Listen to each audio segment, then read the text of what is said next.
Saludos, amigos y amigas de La Respuesta.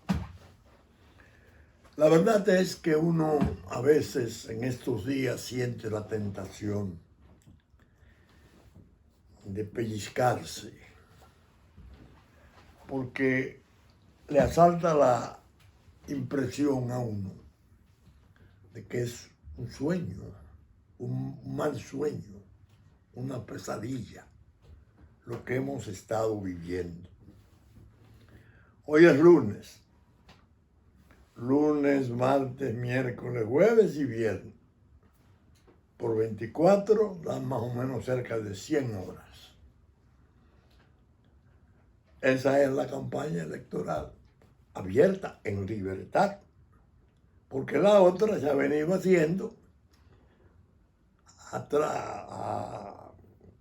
pues sí, amparado en las ventajas digitales, pero casi haciendo esfuerzos inauditos.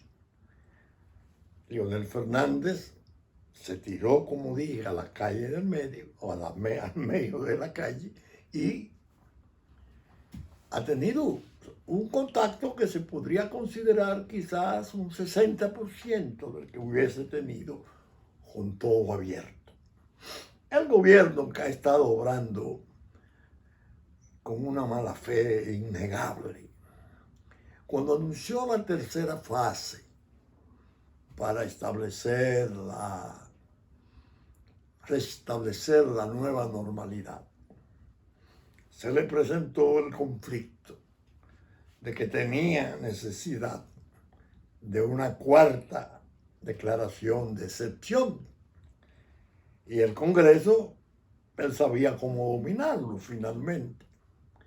Pero si tenía la tercera fase en curso, que era la normalización progresiva, cuidadosa, de las actividades especialmente económicas, productivas, no podía tener el estado de excepción. Entonces, abandonó la tercera fase, porque necesitaba el estado de excepción, porque era la manera de prepararse para tratar de infundir miedo, temor a este pueblo, que es una forma de no conocerlo. Su himno dice: a la guerra morir se lanzó. Y yo diría: a las urnas a morir se lanzó. No va a morir. Puede ser un día glorioso para el pueblo, un ejemplo para el mundo, un mensaje magnífico a la comunidad internacional que se ha empeñado tanto en maltratarnos. El pueblo va y vota conforme a su deber, derrota esas fuerzas oscuras que han permanecido en ese poder desgraciadamente arrabalizado, en medio de deterioros y de maldades, que yo no sé cómo se va a poder escribir eso cabalmente.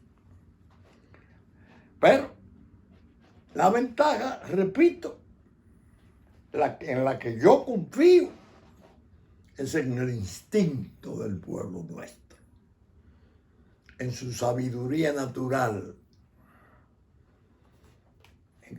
Conoce al cojo sentado y sabe que desde el poder han estado inútilmente queriéndolo desalentar, porque están en el poder convencidos, porque tienen los números verdaderos, que no se trata de esas falsedades y de esas maniobras de encuestas. 59 encuestas hubo, imagínense ustedes. El pueblo tiene un instinto suficientemente fino para saber que en este tiempo de crisis múltiple, crisis sanitaria, crisis económica espantosa, que uno oye los pronósticos y pierde el sueño. porque se está hablando que puede ser que venga una etapa de penurias parecida a la de 1929, cuando la Gran Depresión, que cambió el mundo. De manera que yo a veces me pellizco y amanezco a veces diciendo, pero ¿será un mal sueño? ¿Será una pesadilla? No, es una realidad. Y la verdad es que hoy debo de cumplir algo que prometí en el programa Nómalo que salió el sábado, que no es día de respuesta porque son días electorales. Yo hice al final de ese programa del sábado una especie de petición. Y algunos amigos me hicieron saber por los medios disponibles que qué era eso. Que si yo estaba pidiendo un empleo. Yo digo, no. Yo planteé un asunto y pedí que me incorporaran al diseño de un organismo constitucional que no se ha establecido entre los desconocimientos que hay de la Constitución. Y dije, a mis 89 años, gracias a Dios y al ejercicio penal intenso que he tenido, mi memoria se mantiene en una forma que me la elogian mis amigos y a veces gente que yo no conozco. ¿Cómo es que usted puede llegar a esa edad con esa memoria y esa precisión para los recuerdos? Entonces yo le dije, miren, yo voy a terminar el juicio porque lo hice al final del programa y me quedó como corto el tiempo. Oigan esto. Hay 3 artículos que yo quiero leer de la Constitución de la República, leerlos hoy, porque quiero con ello también enviarle un mensaje, que en la respuesta de ayer, domingo, se lo dije a la oficialidad de mando, a la oficialidad, a oficiales generales de las Fuerzas Armadas nuestras. Les dije, no se dejen seducir, mantengan una posición seria de neutralidad, no se involucren en la lucha política, porque es peligroso, genera divisiones entre ustedes mismos y esas divisiones son fatalidades para la paz. Y es posible que dentro de la política y el poder político quieran sus auxilios odiosos, que desacreditan las instituciones y que pueden exponer al país a esos riesgos. Entonces voy a leer estos 3 artículos para que ustedes vean que nosotros tenemos fundamentos constitucionales en nuestro ordenamiento jurídico, que otras naciones de más desarrollo no tienen. Por eso esta Constitución ha sido objeto de elogios en academias y universidades europeas. Oigan estos artículos. Capítulo 3 de la seguridad y defensa. Artículo 258. Consejo de Seguridad y Defensa Nacional. El Consejo de Seguridad y Defensa Nacional es un órgano consultivo que asesora al presidente de la República en la formulación de las políticas y estrategias en esta materia, seguridad y defensa, y en cualquier asunto que el Poder Ejecutivo someta a su consideración. El Poder Ejecutivo reglamentará su composición y funcionamiento. Ahí es donde está el diseño en el que yo digo que le voy a pedir expresamente, tan pronto lo vea, a Leonel Fernández que una vez quede investido como presidente de la República en agosto, esto hay que cumplirlo y yo quiero participar del diseño. El presidente sabe de mi desinterés y de mi desprendimiento, porque yo fui presidente de la refinería de petróleo. Cuando Balaguer y cuando Leonel. Estamos sin cobrar un centavo, ni siquiera la gasolina del automóvil propio que usaba salía de la refinería. ¿Ustedes están oyendo? Leonel sabe de eso. Cuando yo le hablo de diseño, él va a inmediatamente entender. Viene casi seguro la otra parte, honorífico. Honorífico. Pero se trata de un organismo sumamente importante, que hay una necesidad, yo diría, desesperada de que se constituya. Porque los estragos del 2000 a la fecha que el narco ha logrado introducir en los institutos armados, en la policía, como en la política, como en el comercio, han sido enormes.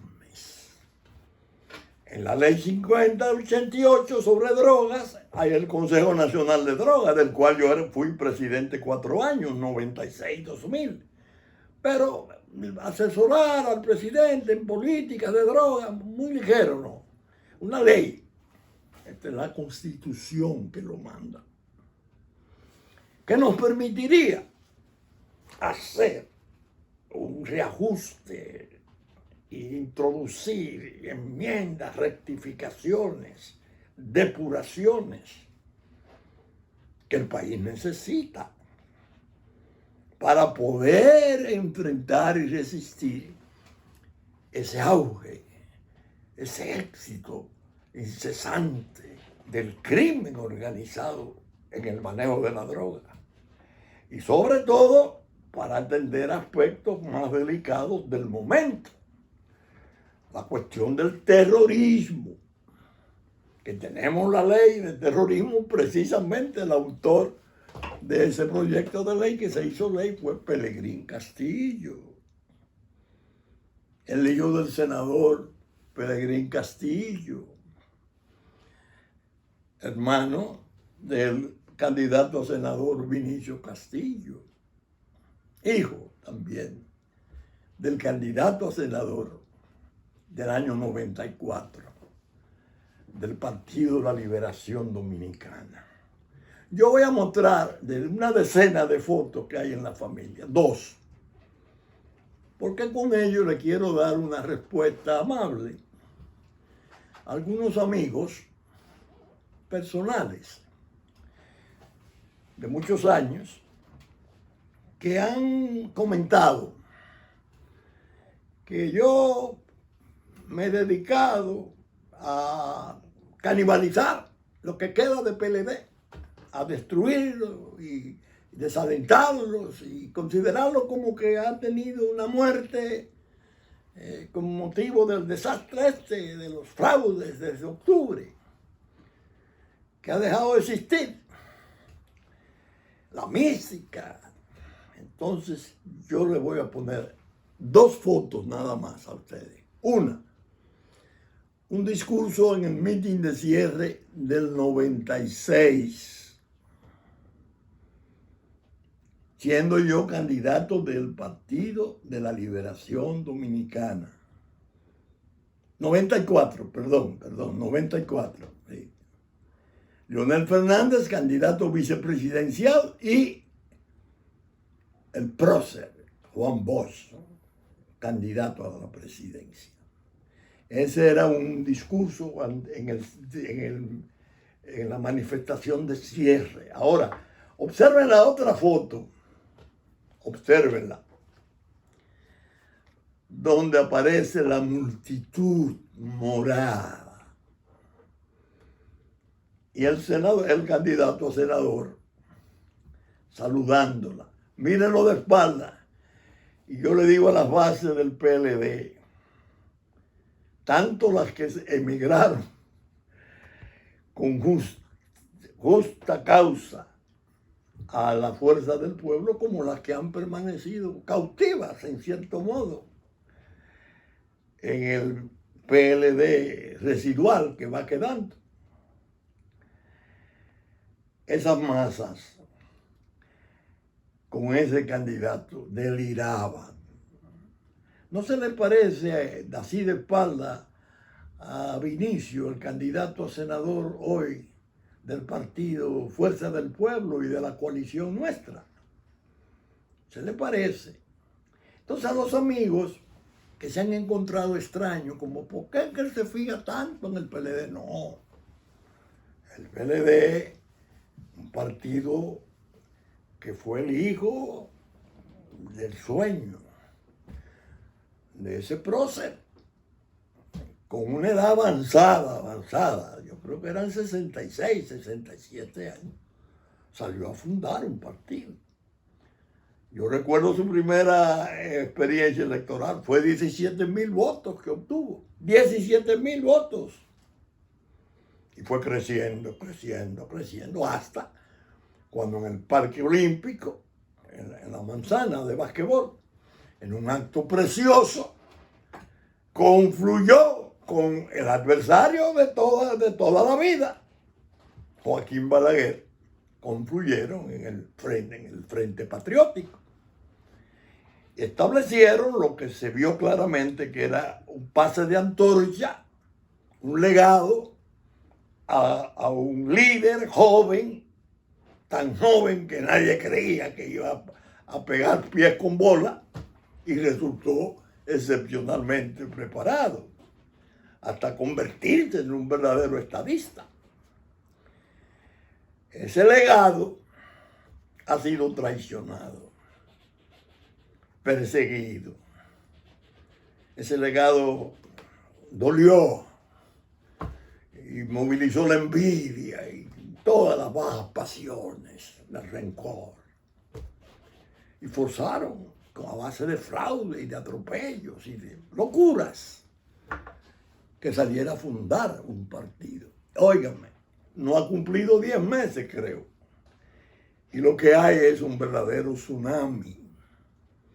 Porque el pueblo, con ese instinto de que hablo al principio, sabe que para este tremendo presente de crisis necesita su destreza, necesita su capacidad, su experiencia, su serenidad. En el puente de mando, en medio de la tormenta, el capitán mejor. Más horas de vuelo, más capacidad, más relaciones internacionales.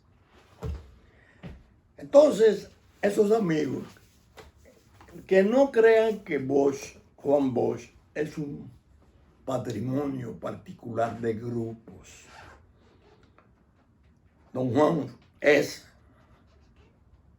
un símbolo de la nación, un ícono de todos los dominicanos. Y el que vaya a evocarlo tiene que pensar primero en su propia conducta para saber si resulta apto para poder evocarlo. ¿Qué ha ocurrido? Un desastre. Una administración de gobierno que hay que restregarse los ojos y uno decir, pero es que esto no puede ser, no fue esto lo que pensó don Juan. Por eso yo le decía en el programa de antes de ayer, don Juan a esa edad fundó el partido y pasó de blanco a morado. Lo justo sería que pasara verde, porque en el Partido Verde hay muchas juventudes y muchas esperanzas, y un líder de vanguardia, moderno, con muchos hábitos de maestro. Es un profesor. Él de hecho a los amigos los llama profesor, y porque es un docente, es un generador de enseñanzas, Bueno, ahí está su fundación, que no es de él. Esa fundación es pública. Pero hay que saber la cantidad de muchachos y muchachas que han sido beneficiados con becas en el extranjero, becas de todo tipo, y actividades culturales. Bueno, ese es el mismo que está hablando del tren a Santiago y después Montecristi y Puerto Plata. Y de los viaductos y a San Luis y a Pedro Brán. Ferrocarriles, esos son metros ligeros que llaman. Estos dos últimos. Que lo puede hacer con la autoridad moral que le da el hecho de que tengo pruebas de que yo sé asumir obras importantes. Ahí está el metro. De manera que termino hago un paréntesis para proseguir con la lectura de estos dos artículos de la Constitución. El que leí fue el 258. Ahora voy a leer el 259. Carácter defensivo. Las Fuerzas Armadas de la República, en el desarrollo de su misión, tendrán un carácter esencialmente defensivo, sin perjuicio de lo dispuesto en el artículo 260. Es decir, nuestras Fuerzas Armadas, las armas de la República, es para la defensa de la República. Pero hace una excepción, porque inmediatamente en el 260 agrega objetivos de alta prioridad. Constituyen objetivos de alta prioridad nacional. Primero, atiendan esto, combatir actividades criminales transnacionales que pongan en peligro los intereses de la República y de sus habitantes. El narcotráfico eso es lo que hace. Muchos países, bueno, México, que es un país enorme, sacó el ejército a las calles el presidente Calderón y se vino el mundo abajo. Muchos tienen la traba de que no quieren al ejército en la lucha contra la droga, de resistencia, de defensa frente a la droga. Nosotros lo tenemos en la Constitución autorizado, lo que indica que la previsión es importante. 2. Organizar y sostener sistemas eficaces que prevengan o mitiguen daños ocasionados por desastres naturales y tecnológicos. Son dos excepciones que hacen de las funciones de las Fuerzas Armadas, que son esencialmente de defensa, con obediencia, no deliberante. Ahora hay una serie de cuchicheos que están combinándose con el grupo de guardia que están conspirando contra las elecciones porque van a imponer no sé qué cosa. Una serie de rumores, algunos de ellos bastante preocupantes porque lo dice gente interesante y explica principios de pruebas potentes. Yo les dije, neutralidad, no se metan en eso. Cuando Leonel llegue y mande el proyecto de ley para establecer ese organismo, Consejo de Seguridad y Defensa Nacional, la República va a recibir un beneficio enorme, porque es la manera de establecer una estructura de consultoría. No es que tiene acciones directas, es de asesorar al presidente en esa materia. Que ustedes han visto ahora toda la ignorancia y las trapacería y los grupos, muchas veces sujetos que han sido deportados hablando de droga. No, señores, en la lucha contra la droga hay una especie de principio que yo aprendí de los que saben de eso y de los que han arriesgado, muchos colombianos y norteamericanos y europeos, como el doctor Pino Arlaqui. No hablemos de éxito en esta lucha. No hay éxito. Puede haber mejoramientos, porque el crimen organizado ha avanzado demasiado. Y los éxitos son localizar al hijo, descubrir capitales criminales. Bueno, esos son episodios. Lo que hay es mejoramiento. Cuando llegaron los aviones Tucano, yo conversé con un responsable de droga muy versado, norteamericano, que vino y de paso quiso verme y conversamos. Y yo le dije, ¿qué te parece los aviones que se han comprado en Brasil? Me dice, estupendo. Argentina, Chile, Colombia mismo, ese es el que usan, porque ese es el que tiene la velocidad de vida para perseguir los vuelos criminales. Pero me dice, usted no se imagina el palo, el golpe que eso significa para los carteles. Con eso se le está privando de negocio y me hizo un cálculo, dice, suprimir los vuelos criminales en República Dominicana significa para los carteles la pérdida de un mecanismo de tráfico que envuelve sobre 10.000 millones de dólares a corto plazo.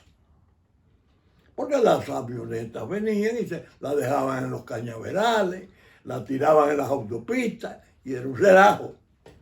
Naturalmente pasó el problema de que funcionarios de la Embraer, la tercera firma fabricante de aviones brasileña, funcionarios, entre ellos un vicepresidente, instigaron un fraude en los precios y acusaron a dominicanos que están siendo juzgados.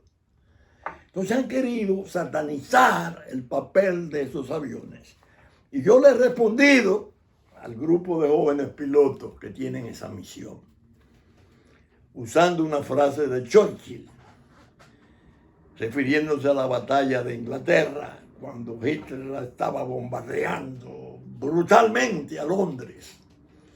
Y esos pilotos ingleses y los Spitfire hicieron una labor heroica y derrotaron a la Fuerza Aérea Alemana. Y Churchill decía, nunca tantos le debieron a tan pocos, tanto.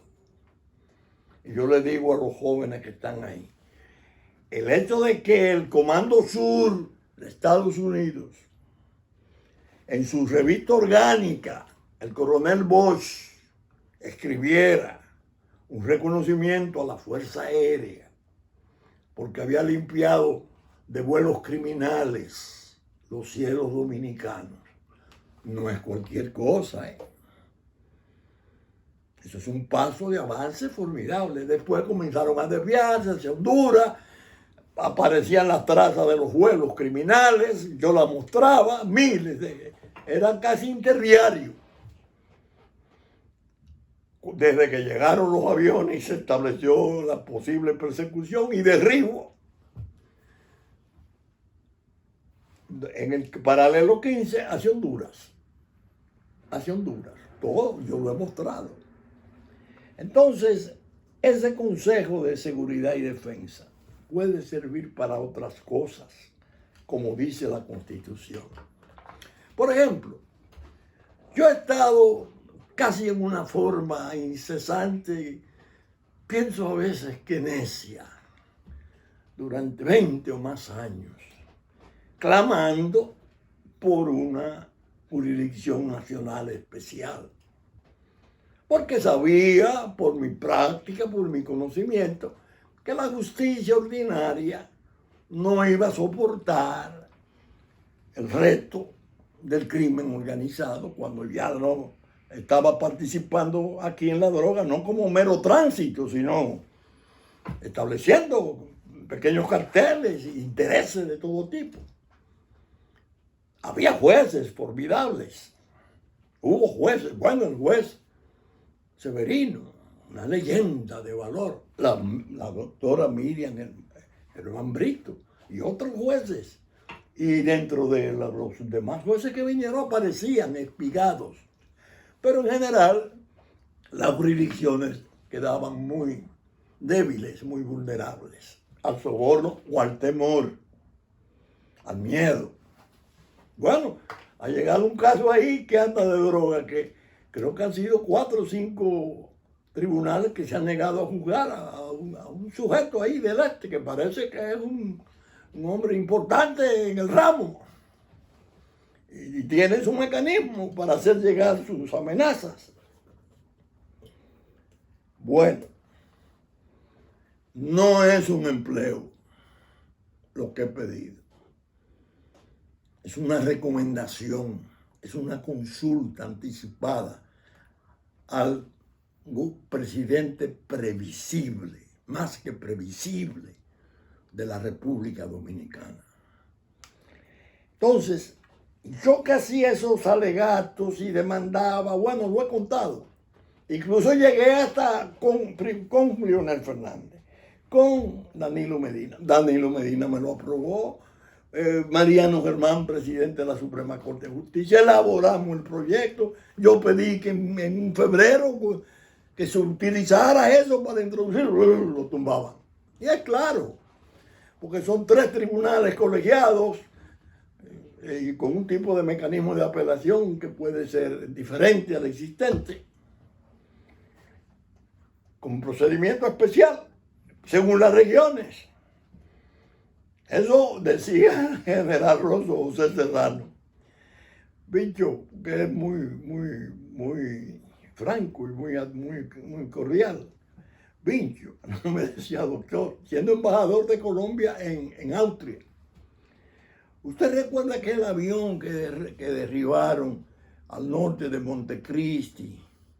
Sí, con unos 500 kilos, dice. Sí, usted no tiene una idea de lo que le favoreció eso. Fue una orden que dio el general Antonio Inver Barrera, siendo secretario de Estado de las Fuerzas Armadas, porque un avión con droga fue mandado a bajar a Santiago y no quiso y lo derribaron. Él me decía, ¿usted sabe cómo que el narco le llama a los territorios donde pasan esas cosas? Territorio Apache. Ese consejo, los tucanos para los vuelos criminales.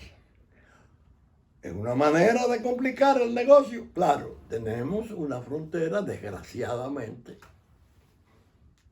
vulnerable. 81 puntos de paso, decía un ministro de allá, sotorriéndose. Entonces hay que crear condiciones para la lucha y tratar de ganar, recuperar el terreno perdido. Pero bien, déjenme chequear que traje una notita para... Sí, ya voy bastante bien con las notitas que apunté de los temas, lo que quería tratar. Quiero volver al senador, al candidato a senador Vinicio Castillo Semán, mi hijo. Pedí el voto para él y le recordé a las bases del PLD que él se erigió en el defensor por excelencia de Leonel Fernández cuando estaba siendo brutalmente perseguido. Naturalmente, nosotros como partido, como familia, le dimos solidaridad y nos sumamos al tipo de lucha. Y La idea es que al país le hace bien que en el Congreso por venir aparezcan grupos, no uno, más o menos numerosos, más numerosos de lo que han sido, en capacidad de disentir, en capacidad de exigir, de contrapesar las políticas del propio gobierno presidido por Leonel Fernández y sobre todo los asaltos de los intereses egoístas que solo saben de lucro y de sus ventajas y que la suerte popular dicen que le importa, pero en el fondo se sabe que es una revelación un tanto hipócrita. Ellos atienden a sus intereses. Un senador con la aptitud que tiene Vinicio, beligerante, para combatir las iniciativas indebidas, lo probó en cerca de 2 años que fue diputado sustituyendo a su hermano. Entonces la idea es que con la votación verde del presidente Leonel Fernández, que en el distrito siempre ha sido una votación muy alta, más los partidos de la coalición, él puede competir y posiblemente alcanzar la senaduría. Pero yo me hago garante, porque lo he visto desde niño, claro está, y he visto cómo se incorporó a la lucha política. Y a veces incluso cruzo los dedos, porque a veces se pasa de la beligerancia. Tiene un grado de intransigencia que para el país se hace necesario tenerlo en posiciones como lo es el poder legislativo, donde se hacen las leyes. Es decir, que yo pido que se tenga en cuenta las condiciones de ese joven candidato. Ayer estuve hablando de su pedigrí, de su abuelo. Le decía a un amigo que me dijo que él no sabía que mi padre había sido diputado, muy joven, en el 1901. Pero que yo lo había mencionado porque no había dicho algo que él me recordaba. Mi padre se vio en conflictos muy serios, graves, porque él fue el que propuso la ley de divorcio. Imagínense ustedes en el 1901 hablar de divorcio con una iglesia recia, una estructura católica que no era fácil. Y él tenía unas ideas avanzadas desde entonces. Y me contaba mi hermano mayor que explicando el por qué él hizo aprobar y propuso y logró aprobar la ley de divorcio, la primera, él dijo, mira, lo peor que puede ocurrir en la familia es que se pierda el amor entre los cónyuges, entre los padres. El mal ejemplo a los hijos le va. Y es previsible, oiga eso, que si se esforzan las uniones y el divorcio se hace imposible, surjan violencias imperdonables, usaba la expresión así. Parece que se estaba previendo el feminicidio. El divorcio es un mecanismo de paz, Es una especie de armisticio, de tratado de paz. Se dividen los intereses, se coordinan, no cohabitan, y eso a la sociedad le puede hacer más bien que mal. Me dice Pelegrín, que yo no lo he procurado, que una historiadora, amiga de él, que había estado viendo los archivos del Congreso, le había dicho que estaba sorprendida porque vio en los trabajos y las intervenciones que están en los archivos del Senado de mi padre, cuando él fue del 14 al 16 senador. Porque cuando él se opuso, como he explicado, al impeachment, al juicio político, que los propios compañeros de don Juan Isidro Jiménez le habían montado para derrocarlo, y Desiderio entró con las tropas, bueno, derrocándolo. 24 horas después estaban bajando las tropas americanas para la primera intervención. Esa historiadora le decía a Pelegrín que es asombroso el tipo de papel que desempeñaba ese hombre. De todos modos, son obligaciones para el candidato. Tiene que, si alcanza la posición, responder en esos niveles de compromiso de sus mayores. Es muy importante. Ahora bien, vamos a ver el 5 de julio. Señores, no he podido apartar de mí la imagen del discurso del presidente Danilo Medina ante la sesión a puerta cerrada con su comité central. Me dicen amigos que ocurrió que no había un 20% de la nómina del comité, que si había 100 personas era mucho, y son 600. Y que es posible que él estuviera molesto y se sintiera ofendido por el tipo de desaire que implica eso. Pero hubo una expresión que a mí me llamó la atención.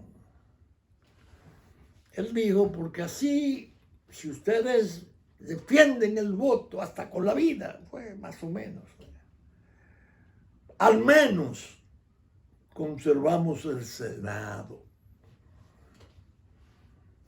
Ya descalificaba a su candidato, al invento, el experimento de Gonzalo Castillo. Entonces, un amigo me decía, mira, oí un programa de televisión que un hombre importante, un intelectual importante del país, hacía un análisis muy correcto del discurso. Y decía que cuando él hablaba de al menos nos quedamos con el Senado para poder controlar, después eso mejoró porque dijo, Gonzalo sin el Senado no podría gobernar. Pero aquí en el discurso fue, al menos tendríamos el Senado. El amigo me dice que ese intelectual, una persona respetable, de mucha formación, buen pensamiento, hacía alusión a la solución que se le buscó en el 78, a la crisis tremenda que surgió con el trastrueque, con la dislocación de los votantes, que está ahora apareciendo, sacando la cabeza. Por lo menos en el voto del exterior ya hay manifestaciones de gente artistas y gente que dice, pero yo no puedo votar en Puerto Rico y aquí, yo vivo aquí, y miren, yo estoy en el Luperón, entonces aparezco en un padrón en San Juan de Puerto Rico, y otra señora, bueno. Y entonces él dijo me contó el amigo que él dijo, en el 78 la crisis se resolvió así. Como el Senado nombraba a los jueces, entonces vino el gacetazo. Yo digo, no, yo le voy a enviar a ese señor el folleto que yo hice con la carta a Jacobo Magluta en el 86. Como él es un verdadero estudioso, para que él vea la historia de la Junta Central Electoral. Desde el 62, Ángel María Liz, hasta ahora. Pero básicamente hasta el 78, que fue cuando fue la crisis muy fuerte. Se discutió 55 días, 55 audiencias, de no menos de 7 horas promedio. Yo era abogado del reformismo, Salvador Jorge Blanco, que en paz descanse, abogado del PRD. Todo está descrito ahí. No fue la Gaceta, el gacetazo, lo que determinó que el reformismo le otorgaran 4 senadores sin ir a elecciones. Mi posición fue siempre, y así concluí, pidiendo elecciones complementarias, porque sabía que tenía 6 provincias clave que iban a aparecer fallas inmensas en el trastrueque. El doctor Peña Gómez decía entonces, como un orador con esa potencia, que una sola mesa que se revisara o que se hiciera un intento de modificar sus resultados traía una guerra civil. Carlos Andrés Pérez, su amigo, presidente de Venezuela, envió a un empresario muy importante que estaba primero radicado en Venezuela, de fortuna inmensa, y creo que ya se nacionalizó hace mucho tiempo y vive entre nosotros. Y ese señor, con don Polibio Díaz, mi buen amigo, que en paz descanse, a espaldas mías, sin yo saber lo que estaba ocurriendo, fueron donde el presidente Balaguer a negociar esa fórmula odiosa. ¿Cómo van a nombrar 4 senadores que no han ganado en urnas para obtener una mayoría en el Senado y poder designar los jueces? Yo recuerdo que cuando yo salí y me dicen, dieron un fallo. ¿Cómo un fallo? Pero, ¿y qué es esto? Me escandalicé. Oigan cómo son las cosas. Por eso cuando Danilo Medina dice, defiendan el voto, que Gonzalo y yo nos ocupamos de lo otro, me vienen a mí esos recuerdos. Balaguer apoyó la iniciativa de la Junta de crear el padrón, de crear el padrón electoral y fijar los sitios de votación, que el ciudadano supiera dónde iba a votar. Pero le hizo una observación, que como era la primera vez, esto en el 1974, en las elecciones que se abstuvo el Acuerdo de Santiago, que se debía de poner una disposición que dijera que la Junta Central Electoral tendría poderes excepcionales para resolver los conflictos de desubicación que ocurrieran. ¿Qué hizo la Junta? ¿Qué hizo el Senado? Lo aprobó así. Manda a la consultoría jurídica la aprobación, pero con un error. Ese párrafo se lo dedicaban no a la Junta Central Electoral, sino a la Junta del Distrito.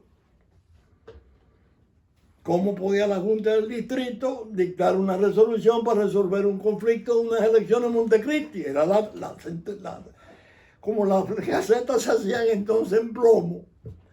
Primero se hacía una parte de prueba y después salían para completar los 2.000 o 2.200 ejemplares oficiales y de difusión. Entonces la consultoría jurídica le pedía a la Junta, mándamelo porque tiene un error. Ah, no, nosotros sacamos un folleto y eso se quedó así. Bueno, pero la segunda Gaceta tenía la rectificación porque el acta del Senado se había aprobado como racionalmente tenía que ser. Esos poderes excepcionales, si se presentaba la situación de que se desubicaban los votantes, que lo podía controlar y dictar resoluciones a la Junta Central, no la Junta del Distrito. Oiga cómo fue. En la carta al licenciado Maglute en el 86, que yo le decía, impugne. Usted está hablando de fraude, impugne. Entonces es un relato interesante. Yo se la enviaré al intelectual. Yo sé que él la va a recibir con agrado. La idea es que está la cuestión de Gonzalo y yo nos ocupamos de lo otro. ¿Qué es lo otro? La Junta. ¡Ay! Eso es temible. Ya no cuentan con la sorpresa del voto electrónico que vimos 2 de febrero y el desastre de aquella acusación infame contra el candidato Abinader, puntero en las encuestas, innegable. Lo otro, la desubicación, el trastrueque. La Junta va a darle concurso nuevamente. La dirección de elecciones no ha sido renovada. La misma gente que de un modo u otro, si no lo cometieron, estuvieron presentes y su presencia daba algún grado de aprobación y asistencia tácita al crimen del voto, del software que se preparara para las primarias de octubre y para robarse febrero. Bueno, esos son peligros. Esos son peligros y a los militares les reitero, no incurran en el error de dejarse instigar con los políticos. Este gobierno terminó. Hay que buscarle al país una salida ordenada, fuere cual fuere el resultado. Y esos resultados hay que cuidar su salud, que no sean estrambóticos, porque hay una situación, yo decía en el programa, que mi condición de penalista me ayudaba mucho porque yo me había formado en defensa desde los 22 años y entonces yo manejaba mucho la prueba indiciaria, los indicios y contraindicios. Y yo en el análisis que le hago muchas veces al gobierno es cuando ellos denuncian un asunto, me espanto, digo, porque he comprobado que muchas cosas que ellos atribuyen a los otros es que la van a cometer. Oí hablar ahí, no, lo que ocurre es que están dando esas encuestas falsas para desconocer los resultados. ¿Cómo es? Entonces va a haber entre 5 y 27 una pelea electoral, una cosa, la Junta no va a tener más camino que pelear las impugnaciones y los problemas que surjan. Entonces el 27 no va a ser posible hacerla. Hay ese desorden, ¿quién puede tener interés en que se produzca? ¿Quién puede tener interés en que se produzca ese desorden? Repito.